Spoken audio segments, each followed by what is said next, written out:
আসসালামু আলাইকুম রহমতুল্লাহ।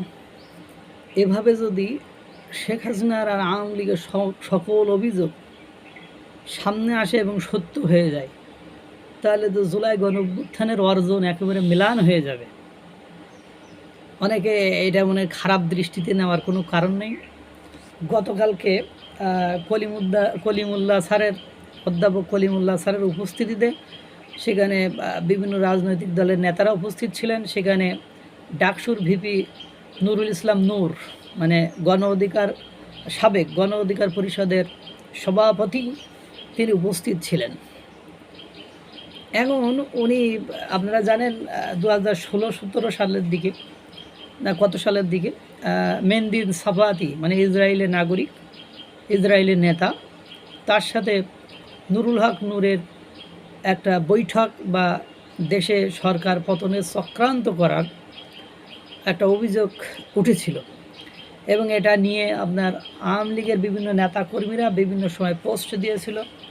সে সময় মানে উমরা করতে যাওয়া নুরুল হক নূর ওখান থেকে এসে একটা মানে টুপি মাথায় দিয়ে, যেটাকে সাইদি টুপি বলে আর কি, দেলোয়ার হোসেন সাইদি সাহেব ওই ধরনের টুপি পরতেন, সাইদি টুপি বলে। সাইদি টুপি পরে গাড়ির ভেতরে বসে বক্তব্য দিয়েছিলেন, এটা আমার বিরুদ্ধে প্রোপাগান্ডা ছড়াচ্ছে, আমার তার সাথে কোনো কথা হয়নি, আমার বিভিন্ন আলাপচারিতা খণ্ড খণ্ড অংশ কেটে দিয়ে সেটা প্রচার করা হয়েছে। এর আগে আপনারা জানেন যে বিএনপির আসলাম নামক একজন নেতা, তিনি মেনদিন সাফাতির সাথে সাক্ষাৎ করেছিলেন। এই কারণে তার বিরুদ্ধে রাষ্ট্রদ্রোহী মামলা হয়েছিল এবং তিনি আটকও হয়েছিলেন। এখন তখন সাইদি টুপি পরা নুরুল হক নূর যদিও সুন্দর করে হজ করে এসে মিথ্যা কথা বলেছিলেন, কিন্তু দুর্ভাগ্য হলো সত্য যে গতকাল কলিমুল্লাহ স্যারের ওই অনুষ্ঠানে নুরুল হক নূর একেবারে অকপটে স্বীকার করেছেন যে হ্যাঁ, আমি ওখানে আমার মধ্যপ্রাচ্য সফরের সময় দেখা হয়েছিল, আমি তার সাথে কফি শপের সামনে একটা দাঁড়িয়ে ছবি তুলেছিলাম। যাক, এটা আগের বার বলেছিল, কোনো সাক্ষাৎই হয়নি, ধারে কাছেও যায়নি, কোনো কিছুই হয়নি। দুর্ভাগ্য হলো সত্য যে অবশেষে তিনি মেনে নিয়েছেন যে মেনদিন সাফাতের সাথে তার কমিউনিকেশন হয়েছিল বা যোগাযোগ হয়েছিল, বা তিনি তার সাথে একটা লটর পটর করেছিলেন। যাই, এ একটা ইস্যু। এরপরে আপনারা জানেন যে শেখ হাসিনা যখন ক্ষমতাচ্যুত হয় তখন উনি একটা কথা বলেছিলেন, যদি আমি আমেরিকার সেন্ট মার্টিন দিয়ে দিতে পারতাম, বা আমেরিকার যে অসম চুক্তি বা যেসব চুক্তিগুলো আছে ওগুলো যদি মেনে নিতে পারতাম, তাহলে আমাকে ক্ষমতা ছাড়তে হতো না। মানে এটা উনি বলে গেছিলেন কিন্তু, বা উনি বলছিলেন, বা উনি ক্ষমতা ছাড়ার সাথে সাথে কিন্তু এই কথাটি বলেছিলেন, বা আওয়ামী লীগের বিভিন্ন মহল থেকে কথা উঠেছিল। এখন ঘটনা হলো যে কলম্বিয়া বিশ্ববিদ্যালয়ের অর্থনীতিবিদ অধ্যাপক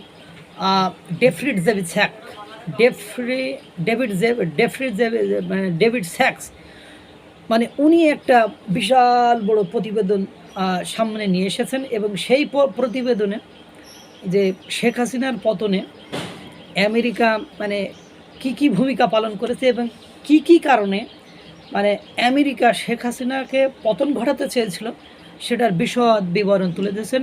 মানে অ্যালং উইথ আপনার পাকিস্তানের, পশ্চিম পাকিস্তান, যেটা আগে আমাদের পূর্ব পাকিস্তান পশ্চিম পাকিস্তানের যে ঘটনা, ওইটা পাকিস্তানের ইমরান খানকে ওই সেম স্টাইলে সেম ক্যাটাগরিতে ফেলে দেওয়া হয়েছিল। তা তখন জেফ্রি ডেভিড স্যাক্স উনি একটা কথা বলেছেন যে সমরাস্তরের যে একটা চুক্তি করতে চেয়েছিল, বারবার শেখ হাসিনাকে আমেরিকা এই বিষয়টি বোঝাতে চেয়েছিল, কিন্তু আপনার শেখ হাসিনা রাজি হয়নি।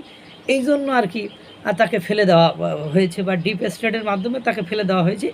এইটাই ছিল সেটা সারমর্ম। তাহলে সে কথাটাও তো সত্য হলো, এদিকে নুরুল হক নূরের কথাও কি সত্য হলো। এরপরে আপনি দেখেন যে সেন্ট মার্টিন দ্বীপটা দেওয়া নিয়ে দেখেন, আমাদের পররাষ্ট্র উপদেষ্টা তহিদ সাহেব, উনি কিন্তু একদা ওনাকে প্রশ্ন করা হলো যে বঙ্গোপসাগর অঞ্চলে আমেরিকা আধিপত্য বা সেন্ট মার্টিনের বিষয়টা, তা বলছে এখনও ওই ধরনের কোনো কিছু হয়নি, কিন্তু সঙ্গত কারণেই আমেরিকা ইন্দো প্যাসিফিক অঞ্চলে আধিপত্য বিস্তারের জন্য সঙ্গত কারণেই আপনার আমেরিকা আপনার ইন্দো প্যাসিফিক অঞ্চলকে শাসন করার জন্য আধিপত্য, বঙ্গোপসাগর অঞ্চলে আধিপত্য বিস্তার করতে হবে, এটা স্বাভাবিক। তাহলে এই বিষয়টাও কিন্তু সত্য হলো। এরপরে দেখেন আপনার পার্বত্য চট্টগ্রাম অঞ্চলে যে আপনার ইহুদি রাষ্ট্র গঠন করা বা খ্রিস্টান রাষ্ট্র গঠন করার যে পরিকল্পনা বা এই কথাটা তখন যখন উঠেছিল, তখন কিন্তু অনেকে এটা করেনি। কিন্তু দেখেন বর্তমান সময়ে এসে সেই মানবিক করিডোর ইস্যুটিকে নিয়ে কিন্তু মানুষ ওই দিকেই ঝুঁকে পড়তেছে, যে কীভাবে সরকারের পররাষ্ট্র উপদেষ্টা বলেছেন আমরা নীতিগতভাবে সিদ্ধান্ত নিয়েছি মানবিক করিডোর দিব, মানে জাতিসংঘ মানবাধিকার কমিশনকে বা জাতিসংঘকে মানবিক করিডোর দেওয়ার যে ইস্যুটি নীতিগতভাবে সিদ্ধান্ত নিয়েছিলেন, তিনি কিন্তু বলেছিলেন। পরবর্তীতে সঙ্গত কারণে অনেক চাপে এখনও সেটা এক্সিকিউশন হয়নি, কিন্তু হতে পারে। এরপরে দেখেন আপনার চট্টগ্রাম বন্দর বা সেই সময় ডিপি ওয়ার্ল্ডকে শেখ হাসিনাও আমলেও দেওয়ার একটা প্রচেষ্টা হয়েছিল বা চেষ্টা হয়েছিল। পরবর্তীতে যখন অন্যান্য রাজনৈতিক দলের প্রেশারের কারণে সেখান থেকে আওয়ামী লীগ সরকার চলে এসেছিলো বা সরে এসেছিলো, কিন্তু এই সরকারের আমলে এসে আপনি দেখেন সেই চুক্তি কিন্তু হয়ে গেল। এরপরে দেখেন বাংলাদেশে রিসেন্টলি জাতিসংঘ মানবাধিকার কার্যালয় প্রতিষ্ঠার যে ঘটনাটা ঘটছে, এবং অ্যালং উইথ আপনার মার্কিন যুক্তরাষ্ট্রের শুল্ক ইস্যুটাকে কেন্দ্র করে মানে তাদের সাথে বাণিজ্য করার জন্য কি অসম একটা বাণিজ্য, যে ফ্যাসিলিটিসগুলো আমরা অন্য জায়গা থেকে ইজিলি নিতে পারি, কম দামে নিতে পারি, সেই শুল্ক বোঝাটাকে কমানোর জন্য আমাদের সেখানে একটা অসম নীতিতে চলে যেতে হলো। যে গম আমরা 31 টাকায় খাই সেই গম 37 টাকায় কিনতে হচ্ছে।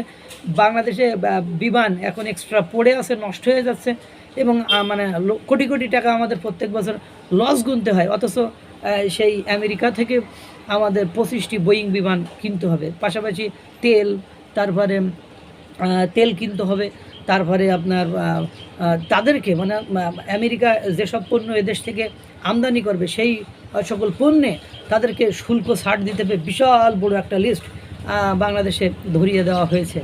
সব কিছু মেলায় হইলটা কি? তিনি বলেছিলেন যে 7 সমুদ্র 13 নদীর ওপারে একটা সাদা চামড়ার লোকেরা মানে আমাকে বিভিন্ন ধরনের অফার দেয়, আমি সেই অফার মেনে নিচ্ছি না, এই কথা কিন্তু শেখ হাসিনা বলেছিলেন। তো এখন ঘটনা হলো ডক্টর ইউনূস সরকার ক্ষমতায় আসার পর থেকে সেইগুলো হচ্ছে কিনা। এই অ্যালোমিট যে শুল্ক চুক্তির মধ্যে ইনক্লুড হয়েছে আরও কতগুলো কন্ডিশন, যে তারা যে দেশকে নিষেধাজ্ঞা দেবে বাংলাদেশকেও সেই দেশকে নিষেধাজ্ঞা দিতে হবে, তারা যে দেশ থেকে লেনদেন করবে না সে দেশে লেনদেন করা যাবে না।